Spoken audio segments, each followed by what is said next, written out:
I have to do that again. Let's stand for the pledge of allegiance.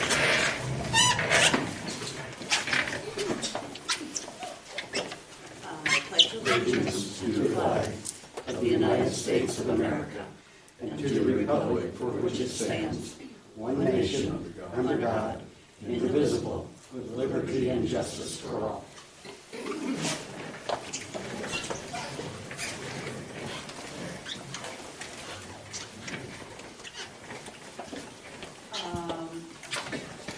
If there are no additions or corrections to the agenda, I would accept a motion to approve. Motion. Anderson first, and Leeper second. Leeper? Yes. McNeil? Yes. Anderson? Yes. Spear? Yes. Under communications, it looks like we do have a schedule. Mr. Richard Kittleson, consulting arborist, ISA certified arborist, 2018 tree inventory and results. Welcome. Mayor, City Council members, thank you for your time tonight. I did the 2018 tree inventory. This was an update of the original tree inventory that was done in 2011. The IOD and our Urban Forestry Department gets grants from the U.S. Forest Service to do these for our communities of 5,000 population or less.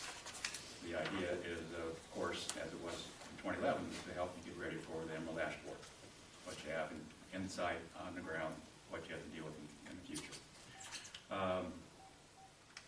So there's no charge to the city or your citizens, except for a few tax dollars here and there from all of us.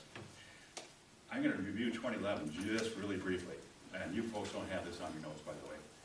In 2011, 1,674 street boulevard trees were inventoried. At that time, you had 53% maple, your ash trees were 7.6% of that, and your oak trees are 4.3%. This summer, I had the original data downloaded on my phone, and that's what I used to go back to each one of these original trees. And if it was still there, I reevaluated it. If it was removed, and quite a few were, I had the option to do that. Since 2011, 398 of the trees have been removed. Okay, so that left 1,408 trees were already inventoried. The difference adds up to, let's see, 132 new trees were added back in again. So that's enough that redoing. Where you're at now is the 1,408 trees. These are just the streets. These are not park trees or any private trees. This is street boulevard trees. As far as the numbers, you're still really heavy on the ash, 54%. That's way more than what's recommended anymore. The recommendation now is no more than 20% of any one particular genus. So the recommendation is don't plant any more maples. We don't know what else is coming down the road at us. I mean, there's probably something going to hit us with the north wind. But, as far as replacing the trees that are taken out, you've actually got lots of options because everything else that's listed here is less than 7%. So you've got a lot of options as far as your replanting as you go forward. Real briefly, your maple is 54%, your ash is down to 6.4%, that's great. And the oaks species are 6.4%. About a quarter of the trees need some type of management. Usually it's just crown cleaning, the usual maintenance kind of pruning. And you're very fortunate you have a certified arborist on your staff to do that kind of stuff for you. You currently have 95 ash trees. And just looking at the ash trees, this year I was able to do either recommending removal of trees or treating the trees. So I recommended at least 61 of those ash trees recommended for removal. The others could be treated if you have that in your plans to do so. Let's see. That's really up to the city council and your arborist, what you're going to do with those trees. It's just a suggestion that they could be treated if you want, if you so desired. I thought they were good enough condition. Most of your trees, 64%, are less than 24 inches in diameter, so you have a young stem. That's great. An older stand is that much more work. As the more mature trees are dying and breaking apart, you've got that much more work to do. So with the younger stand, that's not such a big deal at this point. 79 of the 90 ash had one or more signs / symptoms of possible EAB and emerald ash borer infestation. Most of those were epicormic sprouts, maybe some dieback. You notice I made a note that it's most likely not the emerald ash borer. It's probably just natural other issues affecting the trees. I did not see any woodpecker activity. Woodpeckers are the first things that will let us know that there's ash borer in a tree. They will eat the larval stage underneath the bark, and if they fleck off so much, you can actually start seeing bare wood. So if you start seeing that, yeah, it's probably here. I know it's not here yet. I gave you an estimate of removing all 90 of the ash, and using some notes from Steve, average about $675 per tree times the 90 is about $60,000, $61,000 to get them all down.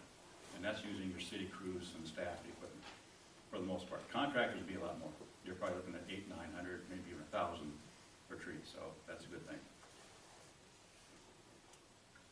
And you'll notice I did a few more notes about the different management needs.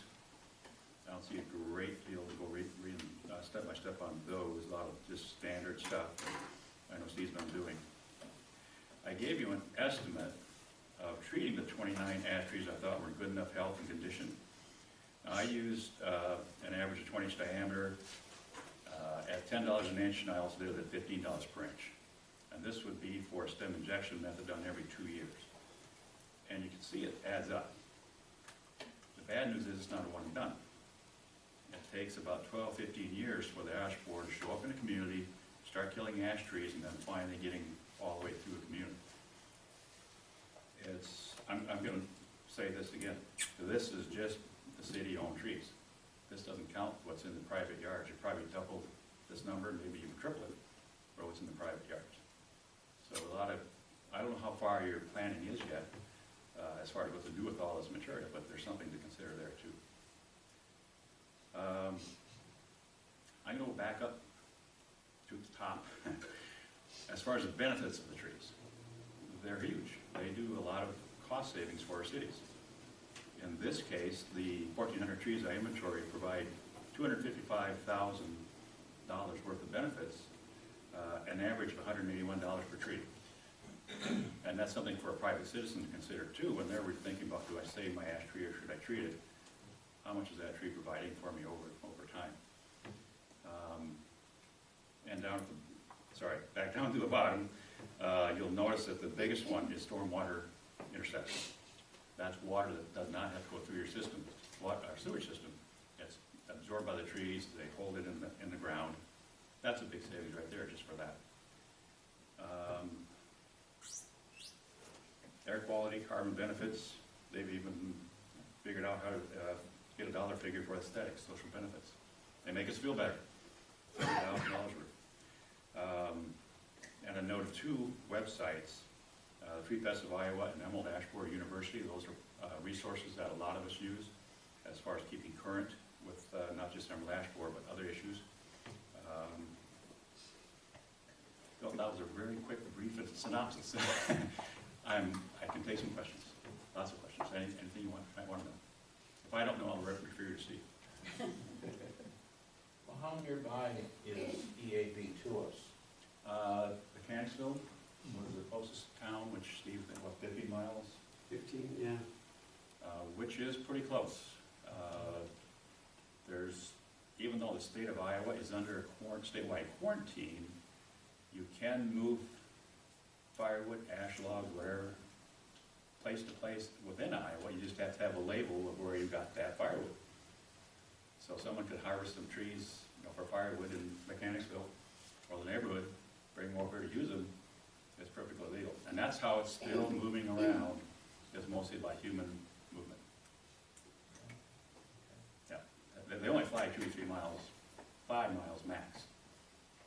So they're not going to get here, that route. I'm up in Fayette County, 2 hours north of you. It was found in New Albin, outside in the river in 2010. It's now within a few miles of where I live. It does take a few years, but it will, it's moving. I think we're up to about 65 counties in Iowa that have confirmed infestations. Cedar County's not been confirmed yet, which is kind of surprising. It's all around you. Is that just chance? So far, I think. Yeah. The problem is because, I don't know how much time we have left, but I should have passed these around first. This is the adult. They're only ½ inch long by 1/8 of an inch. They're actually a fairly attractive insect. They're hard to see in a fully leaved out tree. You're not going to see them. This is the larval stage, and forgive me for the condition, they're getting a little bit old. It's the larval stage that causes the damage. The insects emerge as adults in mid-May, late May. They feed for about a week or so, then they mate, and she can lay 60 to 80 eggs just on the level bark edge. They don't drill into the tree, they just put it on the edge.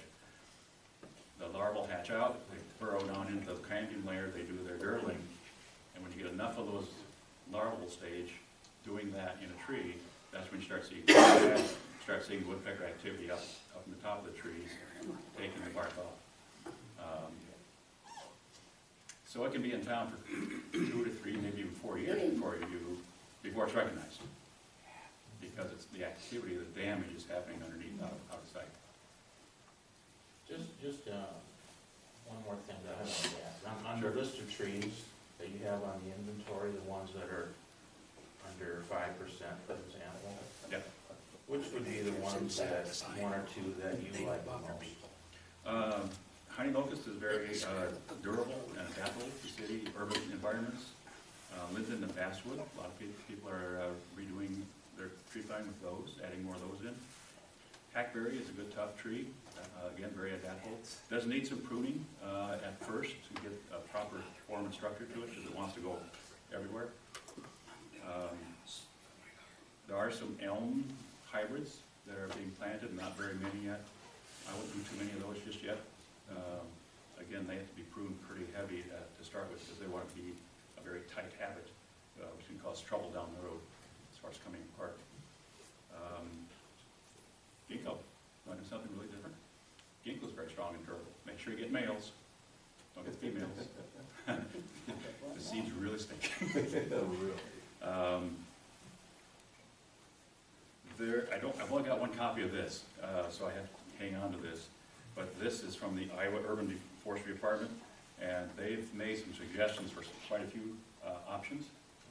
Did I give you one of these, Steve? Is that what you mean? I think I have one of those. Okay, good.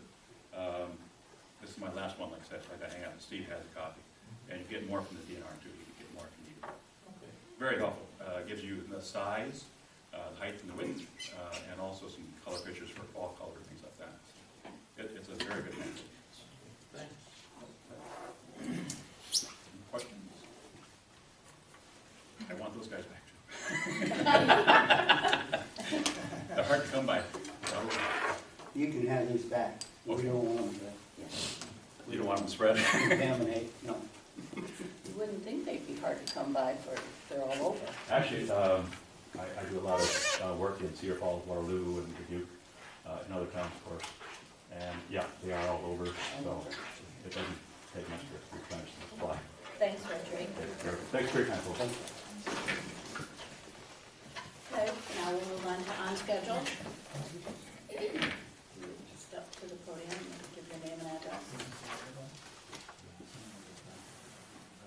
Larry Hodgson, 210 East 6th Street, Tipton. And City Council, City Manager. I want to address the recycling problem. I think we seriously need to keep this service for the customer, for our residents.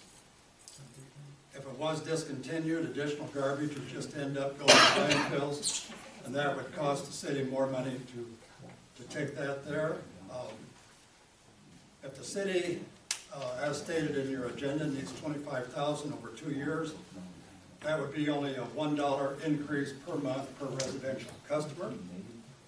That's not going to be a great hardship to save recycling, but it would be a little easier to swallow if you had not, as I noted in your resolution, 031218A dated March 12, 2018, when you transferred $34,628 from the garbage to the general fund.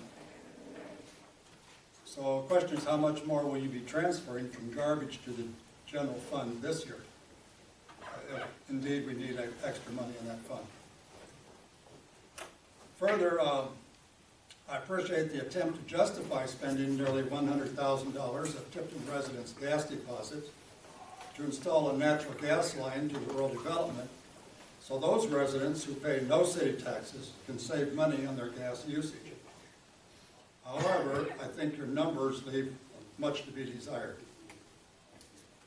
The 9,600 feet of 4-inch pipe installed came in 40-foot lengths, and that would require 240 splices at the numbers stated in your agenda at a half hour each, or 120 hours just of splicing that much pipe. Not the 10 hours was listed in your agenda. The $224 installation cost per home for the materials does not include the labor cost, which most likely would exceed the material cost. You take the example of 100 cubic feet of gas in the wintertime, which was used to show the savings. That's not going to continue all year long.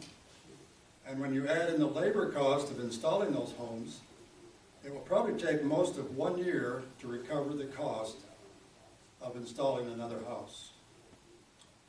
This also does not address the payback of nearly $100,000 spent to get the gas to the development. Money that was collected from Tipton residents because the city said they needed it to operate the gas department. In fact, I have a letter I received from the city dated June 13, 2017, which notified us of a $5 monthly increase in gas basic charge that states this: rates are being reallocated with more going to the base charge so we can continue to cover annual fixed costs. Yet on the back side of the letter, the examples that the city provided actually show an increase in usage cost as well as the $5 increase in the basic fee. So using the basic fee for purposes other than was purported for use was bad enough. But equally hard to swallow, going back to the resolution I brought up before, $131,992 was transferred from the gas department to the general fund in your 2018-19 budget. How much will you be transferring from the gas department in your new budget? Okay, this money that was spent would have been better off spent by offering up to 20 families who are considering buying one of Tipton's vacant houses, a $5,000 forgivable loan to help with the down payment. That would have generated a more reliable gas department revenue stream and actually helped Tipton grow. Thank you. Thanks, Larry.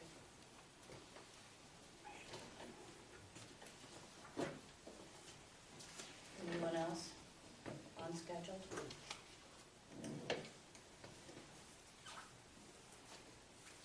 Okay, moving on. The consent agenda are routine items, and we can enact upon them with one motion unless a council member wants to separate for consideration. They would be the approval of the city council minutes, January 7th, 2019, approval of the treasurer's and investment reports, December 2018, approval on the claims list. Is there a motion to? Second. I'm sorry, Leeper? Yes. McNeil? Anderson? Yes. Spear? I'm sorry. Spear? Yes. And Weaver? Yes. Okay, under new business, a possible closed session pursuant to Iowa Code Section 21.51C to discuss strategy with counsel in matters that are presently in litigation or where litigation is imminent, where its disclosure would be likely to prejudice or disadvantage the position of the governmental body in that litigation. So, do I want to read this now?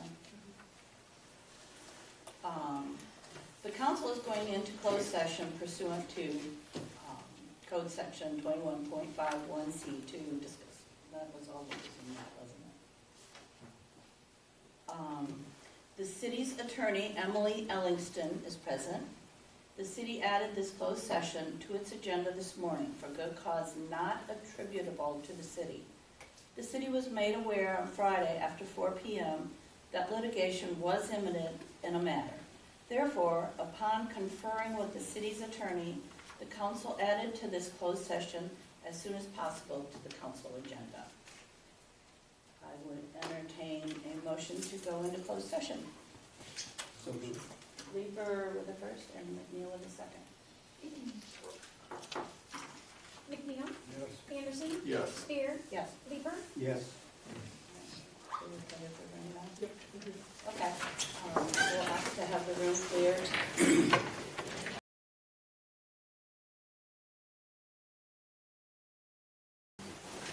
Okay, we'll go back into open session and we'll do roll call. McNeil? Here. Anderson? Here. Leeper? Here. Spear? Here. All right, we will resume with, going back to the agenda, the consideration of retirement letter from Fire Chief Scott Donnelly.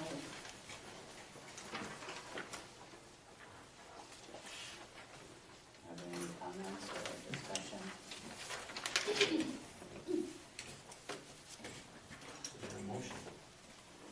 Is there a motion to accept the retirement letter? So moved.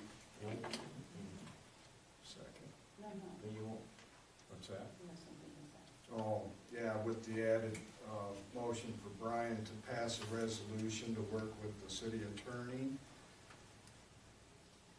for how someone who is not eligible for rehire can attend social functions. There's a bit more. Yeah, in accepting the resident. I think you're accepting the Scott Donahoe's retirement effective January 8th, 2019, with the understanding that Mr. Donahue is not eligible for rehire upon retirement.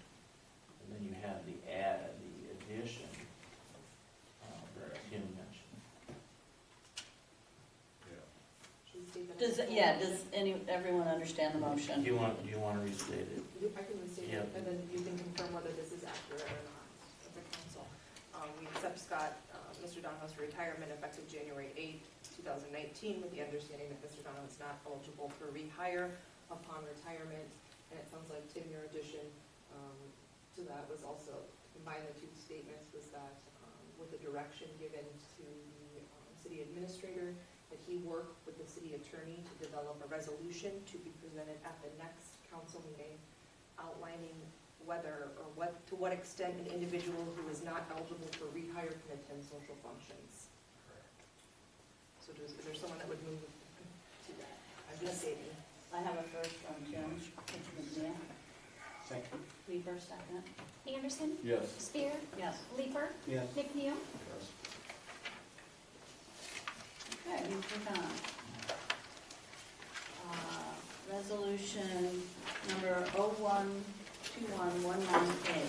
Resolution to set a public hearing regarding the proposed plans, specifications, form of contract, and estimated cost of the James Kennedy Family Aquatic Center renovation project. Yes, on this item, I just wanted to add a couple of things that came in earlier today that I also forwarded to the mayor and council. We were given a timeline, and just generally speaking, it lays out the next few council meetings for the public process to set the hearing, conduct the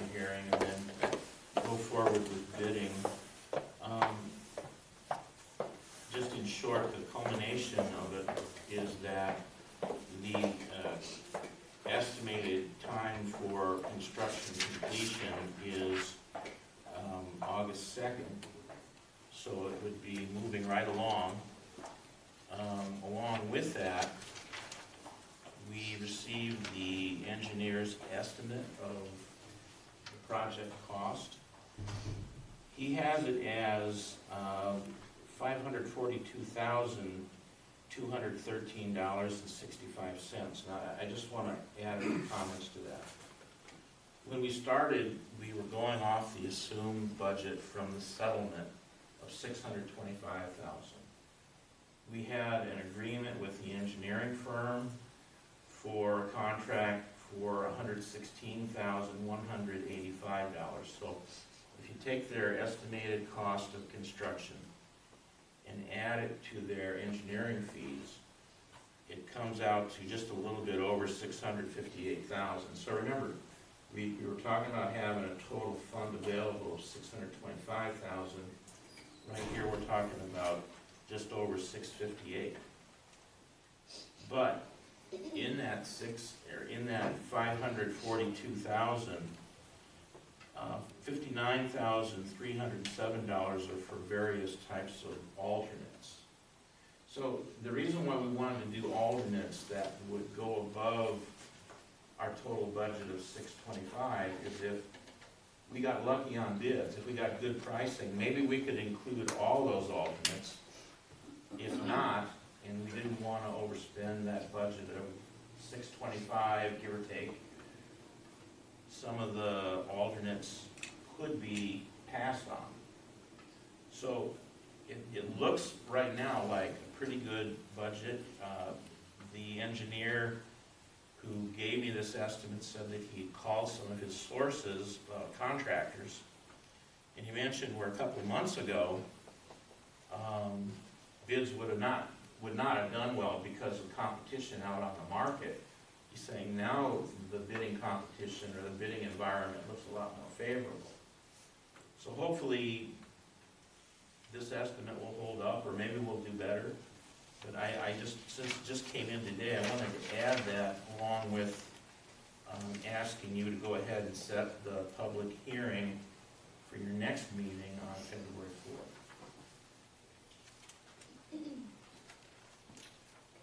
Is there a motion to set that meeting? So moved. Second. McNeil first, Leeper second. Anderson? Yes. Spear? Yes. Leeper? Yes. McNeil? Yes. Okay. Resolution number B. Resolution in support of the Cedar County mural project executed in partnership with the University of Iowa Art Students Residency Program, ECIA and SEDCO. Yeah. This resolution and the next resolution are related in that they have components that the city previously applied for on the Great Places application. So you might remember in the budget for the Great Places application, the city was committing to match $5,000 to another $5,000 to do a mural project. In this resolution, we're talking about just about the same, $4,700, with the rest being picked up through the in-kind participation of the U of I and the departments that would be working on this mural project through them. So it's basically the same end result through a different way of getting there. And so hopefully you, Tipton, and other cities in the county will pursue this the same way that it was being looked at when it was a Great Places project.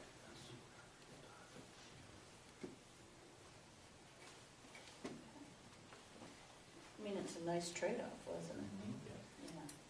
Yeah. Is there a motion to? Motion. McNeil with the first, Leeper with the second. Oh, Anderson with the second. Spear? Yes. Leeper? Yes. McNeil? Yes. Anderson? Yes.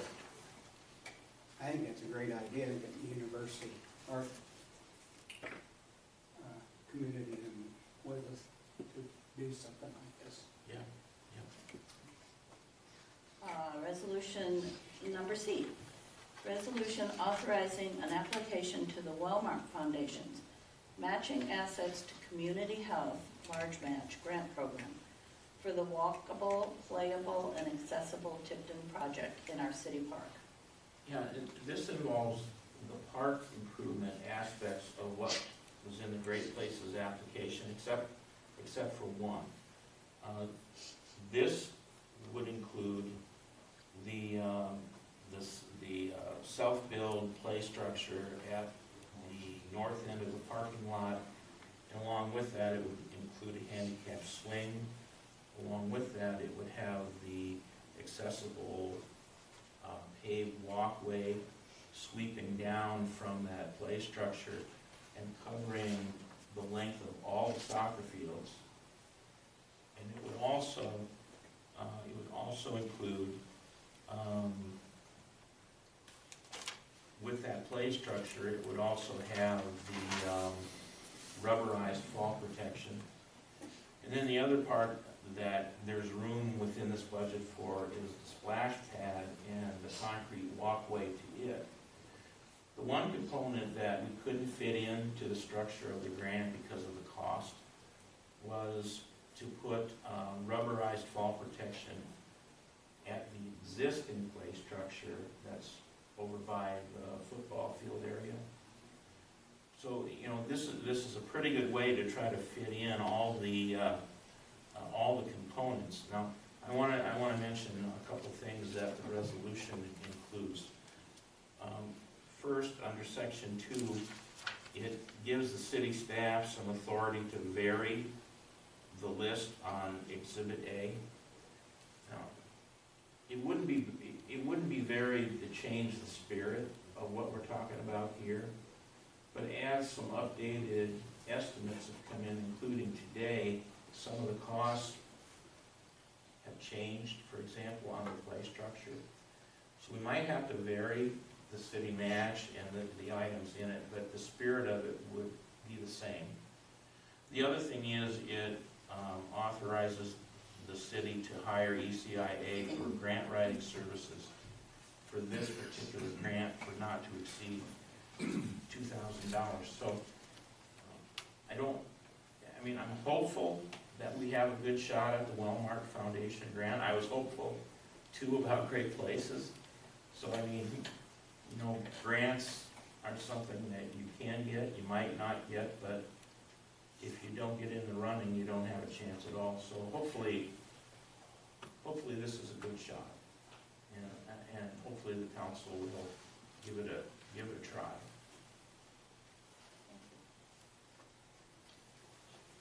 Is there a motion to leave her with a Second. second? Leeper. Yes. McNeil. Yes. Anderson. Yes. Spear. Yes.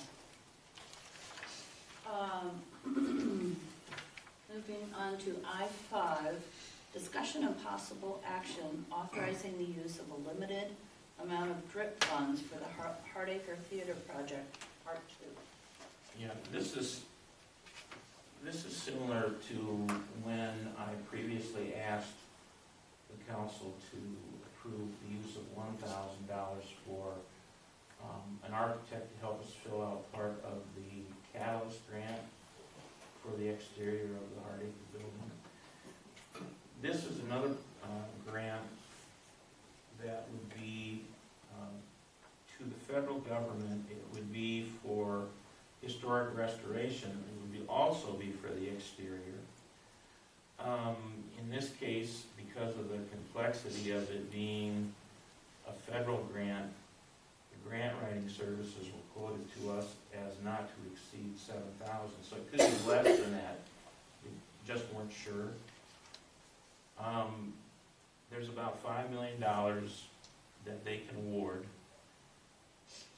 My first thought was it seems like sort of a high probability grant, but the one thing that it might have going for it that would make it worth a try is that this is the first time it's being offered. And sometimes on the first time being offered, the competition might not be as keen, it might not be as prolific as when you have an established grant program where you see other applications as the program becomes known. The other possible upside, if awarded, would be that it frees up what the TIF contribution would be, it would free it up for other aspects of the building. So we presented it to the Hardacre board with the understanding that this would go against the limit that they would be allowed overall, and they would like to pursue it. One more thing about this drip and other drip applications. When we did the TIF plan, we called this, I think, a special drip project. In the typical drip program, the property owner fronts the cost of the improvement, and then the drip grant comes in at the end. The Hardacre doesn't have that ability. So in this case, it would be a matter of the city fronting the cost and eventually getting it back through a TIF claim. But again, it would be limited to the $200,000 total that was in the TIF plan. And hopefully, again, this would free up some of that TIF money. So the way that I was suggesting doing it was allowing up to $10,000, with the up to $7,000 being for this initial grant. There's another federal grant we're aware of that's more established that ECIA has applied for in the past. So we don't anticipate the same kind of investment as for this one. But you know, if you want to go along with what the Hardacre board is suggesting, you could stop at the 7, up to 7. If you want to include the possibility of this next grant or another grant and want to go up to 10, if it fits within 10, you could do that.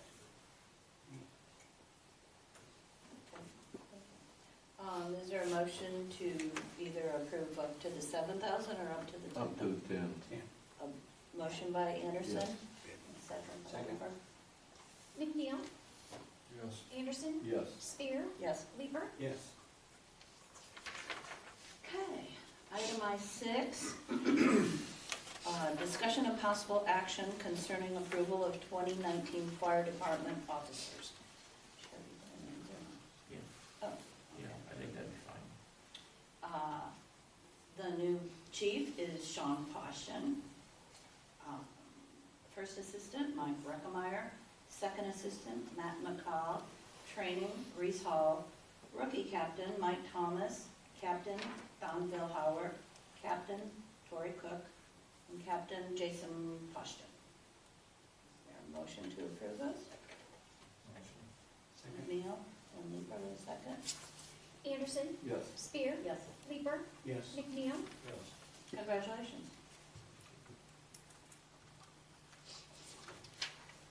I7, discussion of possible action concerning approval of fire station boiler biannual preventative maintenance agreement. This goes back to the, Yeah, is there anything you want to add to what's proposed? It's up and running, it's working as it should now. This is normal maintenance in the future. This would just be preventative, they go through and clean the boilers, service them twice a year, before and after season, so we don't run into this again. good idea. Is there a motion to approve the contract?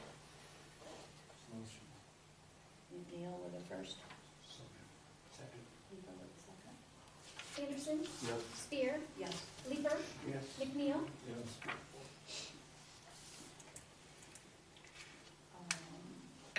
I8 is discussion and possible action concerning purchase of new streetlight by the library on Highway 38. Good morning. Did you say? No, I said good evening. Okay. It is morning though, isn't it? Yeah, it feels it. One of the streetlights, and it's by the library, is probably, I'm guessing, from the 1940s, and it is in really poor condition. And so I asked Floyd to help me with this just a little bit, and we came up with some figures. There is money in loss that would pay for this project. And I know that eventually we would like to have the wooden light poles replaced, but I really would like to focus on this particular light because we're heading right into the downtown district. And so I went and took some photos so you could see the poor condition. It's a cement base, and if you look at the middle photo, it looks like it's been patched, but I don't know if they go in there and work. I have no idea what goes on with that, but it's really in bad shape. So I'm hoping you will consider getting this light replaced. Lloyd said it will take 90 days to order and get a new pole ready, which will bring us into spring. Just wanted you to see the condition of this light, and hopefully you will agree that it does need to be replaced. And there, in looking at the treasurer's report that's in your packet for tonight, there's approximately $380,000 available in the lost funds. I'm hoping that with the Highway 38 project coming up, part of that would be designated for that, because there are downtown improvements related to that. But there are other parts of the lost ballot question. And this is one, and downtown improvements was one of those things, which Highway 38 would be too. But this is one that you've heard more about than I have over time. And so this would be a means and a way to fund something that I'm sure that you all had people contact you about, why can't you do something about it? So this is an opportunity. And I did have someone contact me, I'm being honest about this, and then that's when, we do our investigation and present it to you. And I totally agreed with this individual, and that's why I wanted you to have a visual of what it really looked like, because it's like a weed in the sidewalk. We walk by it so many times and we don't see it. Well, this was this light pole, and it really needs, it needs attention. It's as old as I am, Linda, and it looks it.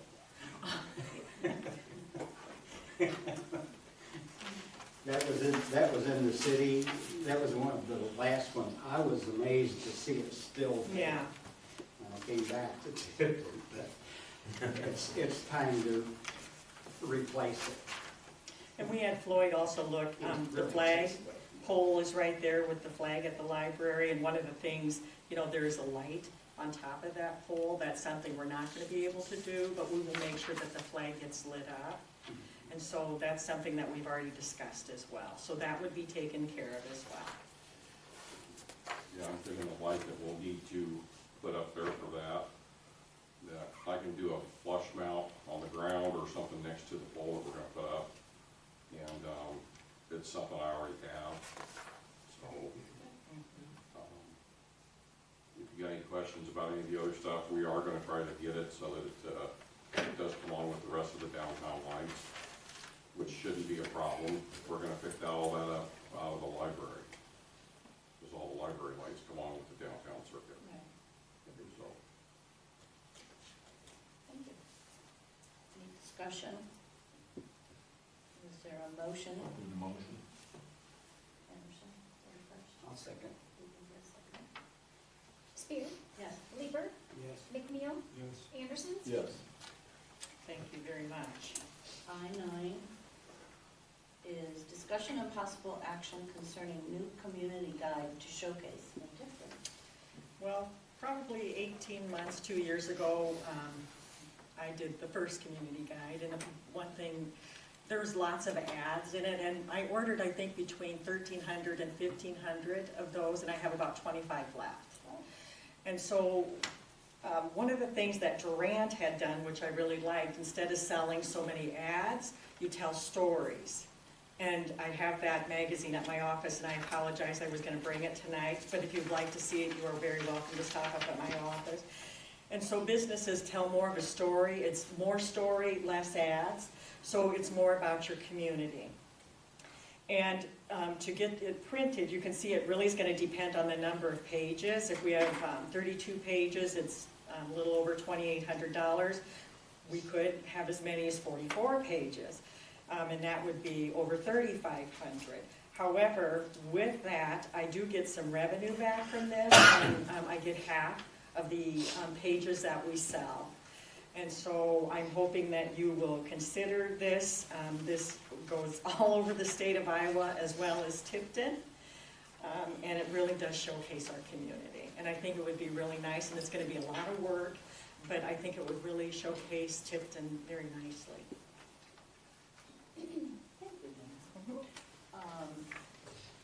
Is there a motion to approve? And if so, do you want to limit it to the 32 pages or the 44 pages and just up It to her? depends on how many pages we sell. So we need to probably go ahead It and could say go up 44. to the $35.99, $75. Okay, so that should I probably be just a wanted motion. you to know that, yeah, it's not a flat fee, it's based on number of pages. Okay. Is there a motion to approve? Motion. Lieber, Yes. McNeil, Yes. Anderson, Yes. Spear. Yes. Thank you. Thank you, Linda. I-10, discussion and possible action concerning purchase of a new locator for the electric department. Hello. Hi. This would be to replace our aging locator, which is about 10 years old. We evaluated about 4 units, and we came down to the Aquatronics as being the one that we liked the best. It's got some features that some of the others don't. They even cost more money. The next closest one was almost $1,000 higher, and then it goes to $21.95, and then about $31.95 with the differences in price. I'm familiar with the Aquatronics brand, had it back home, and this does an excellent job doing secondary fault locating. That would be for like a house service or something like that, but the high voltage cable, it won't do that. But that's the one we decided on, and that's the one we'd like to get. And this was a budgeted item. One for secondary or primary? Pardon me? One for secondary or primary? It only does secondary, Okay, but it'll locate the primary cables too. okay. But it just won't fault locate the primary cable Yeah, because that's okay. it's because of the way they make it. Whichever one you need that's, you think that's best, that's what we. This is the one everybody thought was the best, so. Very good. So And, moved, you know, so, For the aquatronics? yes. Okay, first by Linda. Second. Anderson, you want the second? McNeil, Yes. Anderson, Yes. Spear, Yes. Lieber. Yes. thank you very much. Thanks, Lloyd. The last item on our agenda is the discussion and possible action concerning donation to Cedar County Fair. In the past, the amount you've chosen is 500, just to give you a frame of reference.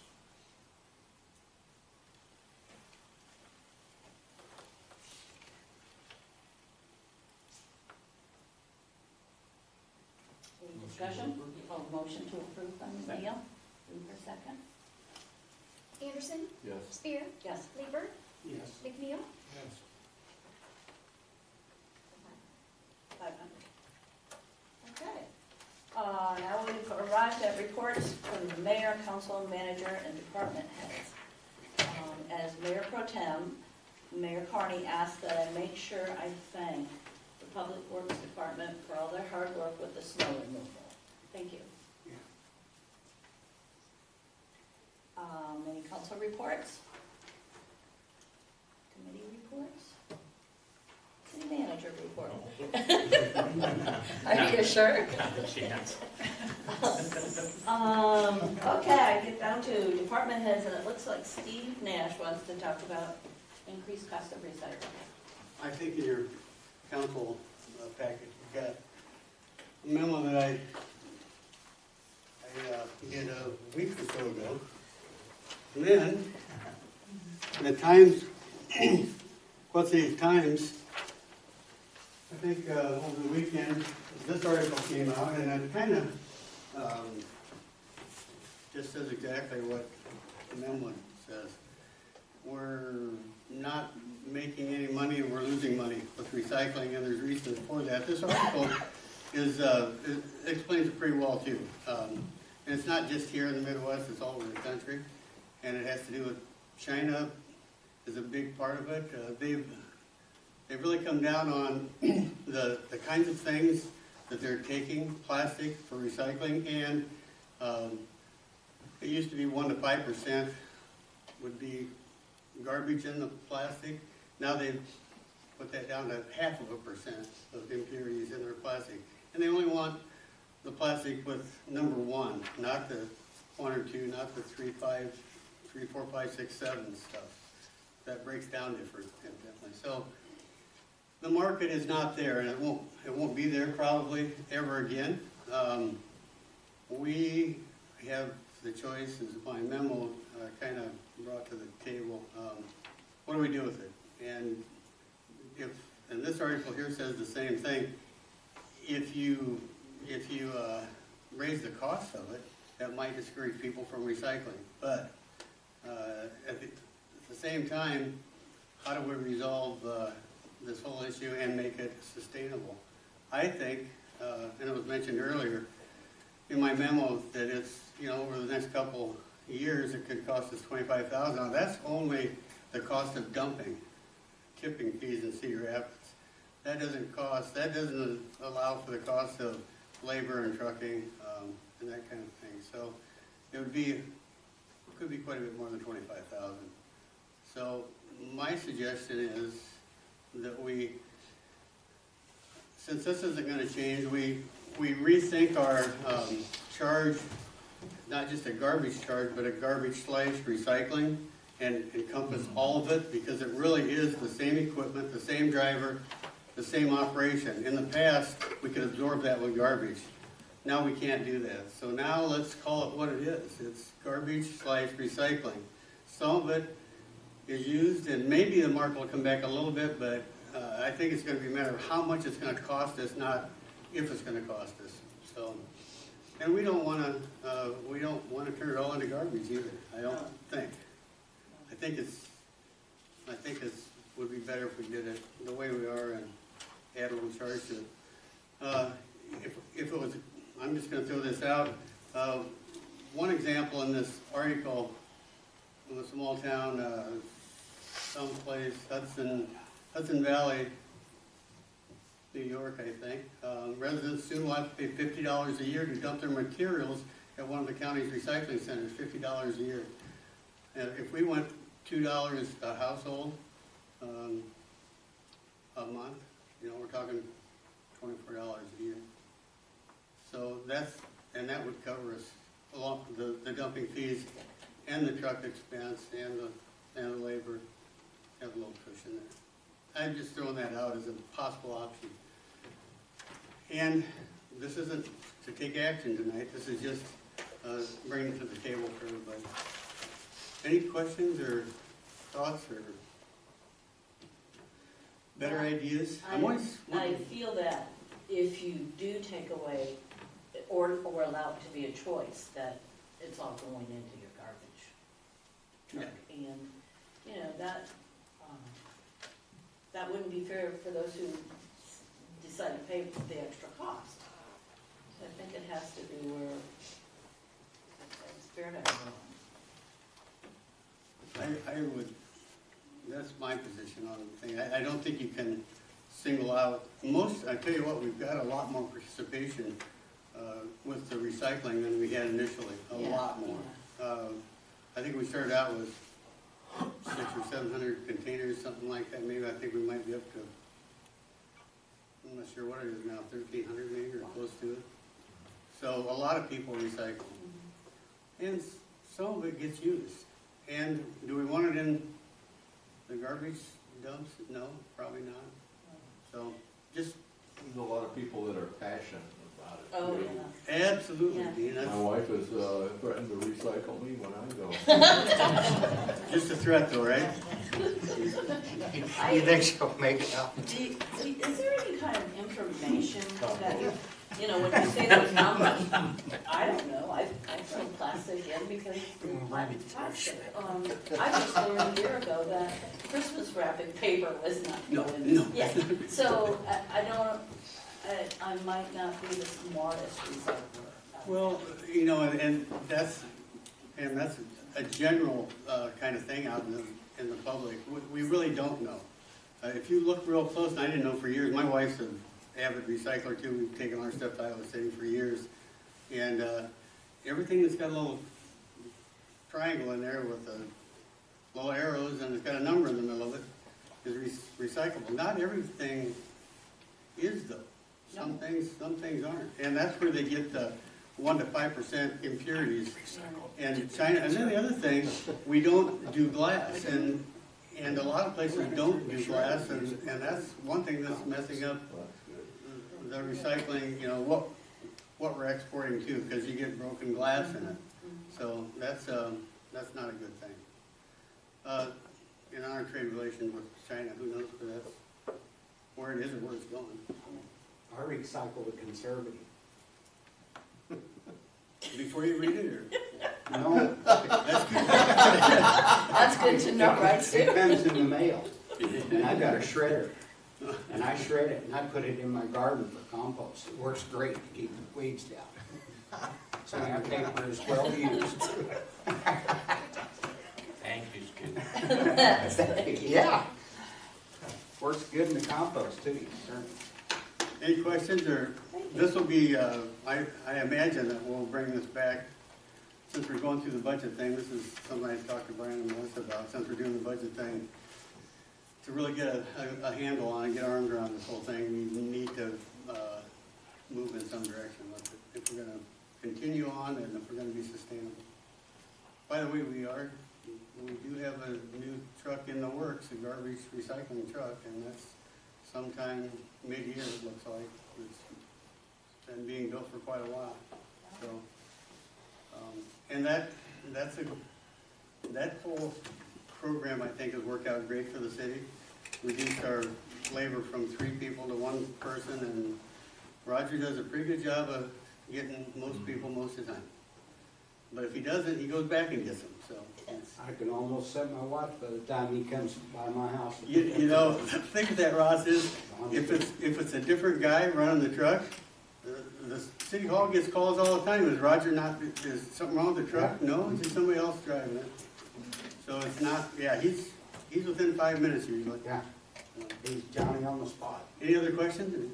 Thanks, Steve. Thanks. Thanks.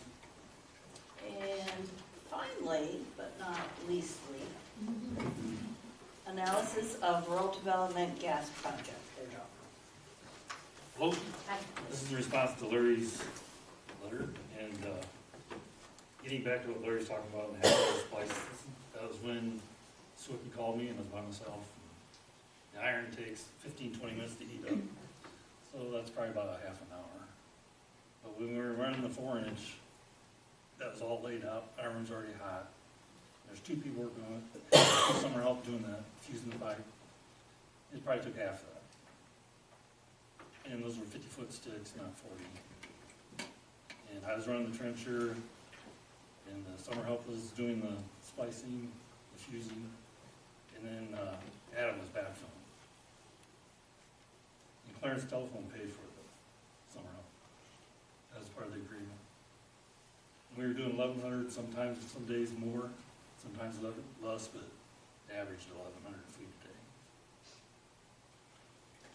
a day. Then I wanted to kind of go over the LP versus natural gas. And I was kind of surprised at that too, where it's $94 cheaper using natural gas at this new customer at the new addition's house. I have a question for you, Virgil. Okay. Got a company here in town that sells propane, right? Yep. A couple of them, I think. FS and Co-op. If it's such a good deal to burn propane over natural gas, why has Co-op got 2 lines running to their factory out here to dry corn with natural gas? instead of propane. They sell propane. Yeah. Why aren't they Good using it? point.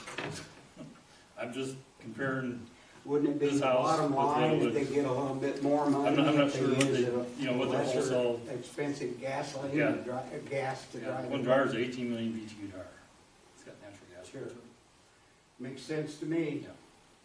If I had my choice, I'd have natural gas over propane anytime. Well, you don't have a tank. You don't have that shock of filling the tank. I I don't mean, you're have only it. paying for what you actually There was use. one there at my garage, but it's Yeah. gone. I don't want it. I think the appeal's there for, I think we're gonna get a lot of customers. Yeah. That addition. It's, I mean, the last 3 houses want natural gas. The next 4 that are scheduled to be built, they want natural gas. yeah, There's been a lot of interest from people that are already out there that have LP why wouldn't there be? I about mean, natural gas. if, anytime you can cut your And expenses. that pipe with the plastic will be there for a long Yeah. time. The city will be collecting revenues off that pipe for a long time. It'll I way appreciate past- your efforts. Way past, you know, payback time Yeah, on running. you're not gonna get it infrastructure. overnight. That's all there is to it. Yeah, that's what, and we said that to begin with. You can't open up a business in town and expect it, in a town this size, and expect it to be an overnight success. Sometimes it takes a year for it to be an overnight success in a town this size, no matter what the business is. Well, for the price, a little more than a truck, we ran 3 miles of infrastructure. By doing all the work in-house. Well, I personally think that your efforts will be well received and will pay for themselves down the road. It's not an overnight thing. Yeah, that's right. Thank you so much. Was there any questions on the? Right up? Appreciate it. Appreciate your efforts. Thank you, Virgil. You got a good crew. Okay. Oh, I just want to say a couple of things. Last year with our rebate program, we had one customer use it. I signed up to investigate a little bit more with the Iowa Association of Municipal Utilities to see what they're working on. Like I say, only one person utilized it. I don't know what their plan's gonna be as far as IAMU and what they're gonna do, but I just wanted you to know that's something that I'm working on. So we're probably gonna see a new rebate program come in front of you here in the next few months. So, okay. thanks, Lloyd. Thanks, Floyd. You vote. Okay, with nothing else, I would entertain a motion to adjourn. So moved. Leeper and Anderson will second. Anderson. Yes. Spear. Yes. Leeper. Yes. McNeil.